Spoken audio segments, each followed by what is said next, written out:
Hello viewers, good evening.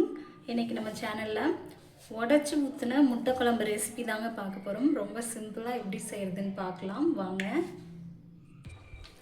இந்த முட்டை குழம்பு ரெசிபி ரொம்ப சிம்பிளாக செஞ்சிடலாங்க. அதுக்கு கொஞ்சம் எண்ணெய் ஊற்றி 2 வெங்காயம், 2 மீடியம் சைஸில் 2 தக்காளி, 1 ஸ்பூன் மிளகு, 1 ஸ்பூன் பெருஞ்சீரகம் போட்டு நல்லா வதக்கி எடுத்து ஆற வச்சுருங்க.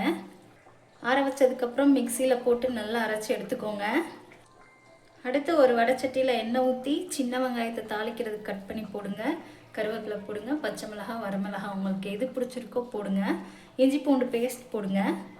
இஞ்சி பூண்டு பேஸ்ட் ரா ஸ்மெல் போகிற வரைக்கும் நல்லா வதக்கி விடுங்க.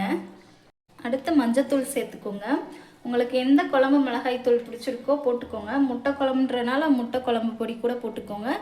இல்லைன்னா உங்கள் வீட்டில் அரைச்சி வச்சுருக்க மிளகாய் தூள் கூட போட்டுக்கோங்க. நெக்ஸ்ட்டு நம்ம அரைச்சி வச்ச பேஸ்ட்டை போட்டு மிக்ஸ் பண்ணி தேவையான அளவு தண்ணி ஊற்றிட்டு அந்த கிரேவியை ஒரு 10 மினிட்ஸ் நல்லா கொதிக்க விடுங்க.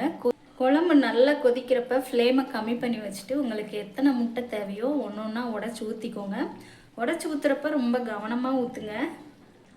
குட்டி குட்டியாக அந்த முட்டை தோல்லாம் அதுக்குள்ளே விழுகிறதுக்கு வாய்ப்பு இருக்குது. அதனால தனியாக ஒரு பாத்திரத்தில் உடச்சி ஊற்றுனீங்கன்னா பெஸ்ட்டாக இருக்கும்.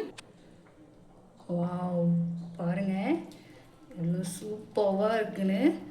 குட்டீஸ்களுக்கு இந்த மாதிரி ஒரு டைம் செஞ்சு கொடுங்க, ரொம்ப விரும்பி சாப்பிடுவாங்க. வேக வச்ச முட்டையை விட இந்த மாதிரி நான் குழம்புல போட்டு பண்ணி கொடுக்குறத என் குட்டீஸ் ரொம்ப நல்லா சாப்பிடுவாங்கங்க. அதே மாதிரி நீங்களும் ட்ரை பண்ணி பாருங்கள்.